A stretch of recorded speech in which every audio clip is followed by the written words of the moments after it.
Parole de Dieu quotidienne. L'œuvre du jugement est l'œuvre propre de Dieu.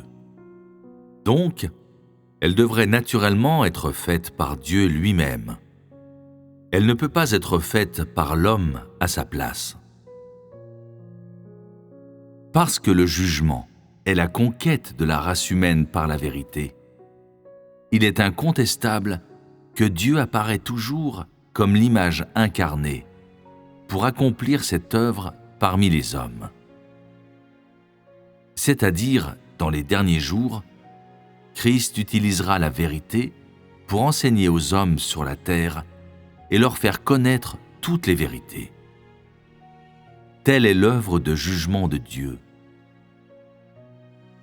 Plusieurs ont un mauvais pressentiment à propos de la seconde incarnation de Dieu, car l'homme a du mal à croire que Dieu deviendrait chair pour faire l'œuvre du jugement. Néanmoins, je dois te dire que souvent, l'œuvre de Dieu dépasse de beaucoup les attentes de l'homme et est difficile à accepter pour l'esprit des hommes. Car les hommes ne sont que des asticots sur la terre, tandis que Dieu est l'être suprême qui remplit l'univers.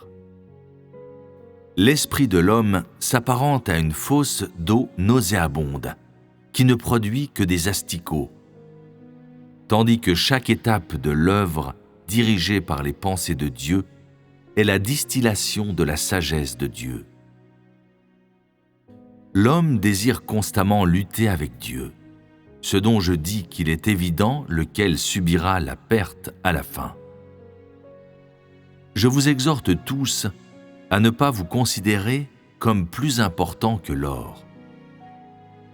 Si les autres peuvent accepter le jugement de Dieu, pourquoi ne le peux-tu pas? À quel point es-tu supérieur aux autres?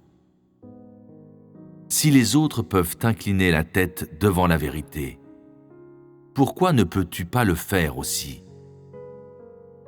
L'œuvre de Dieu a un élan imparable. Il ne répétera pas l'œuvre du jugement à cause de ton mérite, et tu seras rempli d'un regret sans bornes d'avoir laissé passer une si bonne occasion.